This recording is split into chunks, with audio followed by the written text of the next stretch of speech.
Morning, guys. Welcome to Monday Morning Leadership here on March 30th. This is Brad. We're going through John Maxwell's The 21 Indispensable Qualities of a Leader. And I'm sharing some of my snippets from it as well as thoughts and reflections on the book and the chapters. Today we're going to look at chapter number 3, Commitment. And he calls that it separates the doers from the dreamers. Stephen Gregg said, people don't follow uncommitted leaders. Commitment can be displayed in a full range of matters to include the work hours that you choose to maintain, how you work to improve your abilities, or what you do for fellow workers at personal sacrifice. I think that's well said.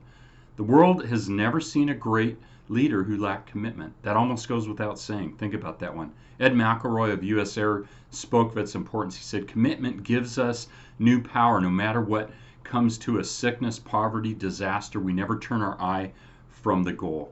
That's great. So let's ask and answer the question, what's commitment? To each person, it means something different. I like the examples that he gives here. He says, to the boxer, it's getting off the mat one more time than you've been knocked down.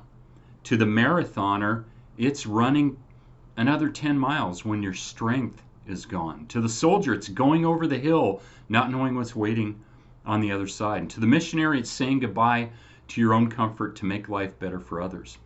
And to the leader, it's all that and more, because everyone you lead is depending on you. So if you want to be an effective leader, you have to be committed. True commitment inspires and attracts people, doesn't it? It shows them that you have conviction. They're only going to believe in you if you believe in your cause, right? And I like this. This is really key. So as the law of the buy-in states, people buy into the leader and then the vision. Okay, think about that one. So what's the true nature of commitment? Let's look at a few points here. Number one, commitment starts in the heart. Some people want everything to be perfect before they're willing to commit themselves to anything. And let's just be real, that's not going to happen, okay?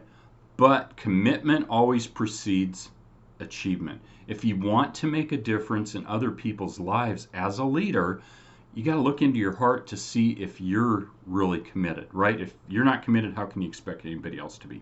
Number two, commitment is tested by action. It's one thing to talk about commitment, it's another to do something about it.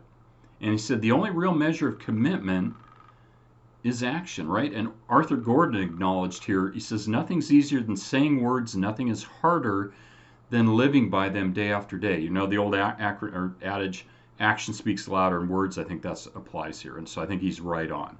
Here's a question on this. How are you doing when it comes to following through on your commitments? And then number three, commitment opens the door to achievement. As a leader, he says you're going to face plenty of obstacles and opposition if you don't already, right? I mean, that's just life, right? We get that. And there's going to be times when commitment is the only thing that carries you forward. So if you want to get anywhere worthwhile, you've got to be committed, okay? So let's reflect on this a little bit.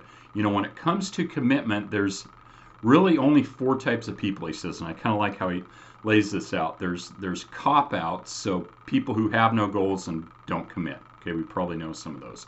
There's holdouts, people that don't really know if they can reach their goals, so they're afraid to commit. I've been there and done that. I think maybe we all have. Then there's dropouts, people who start toward a goal but quit when the going gets tough. And unfortunately, we've probably done that too, right? Then there's the all-outs, people who set goals, they commit to them, and they pay the price to reach them. I think we want to aspire to be that one, don't we? So question here, what kind of a person are you? And have you been reaching your goals? And are you achieving all that you believe you can? I think we have more potential sometimes than we really think we do. And do people believe in you and follow you readily? Think about that one. So here's a few ways to improve your commitment if it's not quite where you want it to be. And we can always work on it, right? So measure it. Sometimes we think that we're committed to something, yet our actions indicate otherwise, right? Take a kind of an inventory check. Where do you spend your time and your money, etc.? And then know what's worth dying for. This is kind of really a tough one. One of the questions every leader must ask themselves is, what am I willing to die for? That's kind of really where the rubber meets the road here. if it came down to it, what in life would you not be able to stop doing no matter what the consequences were? You probably want to give that one some deep thought. And then use the Edison method. This one's kind of funny, but if taking the first step toward commitment is a problem, try doing what Thomas Edison did. It says basically make your plans public, and you might be more committed to follow through with them. Tell your friends, your family, your workers, your mentor group, whatever it is. You're kind of committed when you do that. Okay, so thanks for joining me today, guys. Appreciate it.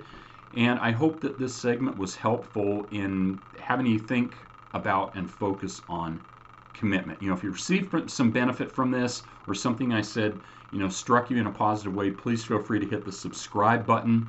And as always, you are more than welcome to connect with me on social media at the links that I'll provide. Join me next week as we look at chapter number 4 on communication. So have an awesome Monday, and as always, be safe and take care.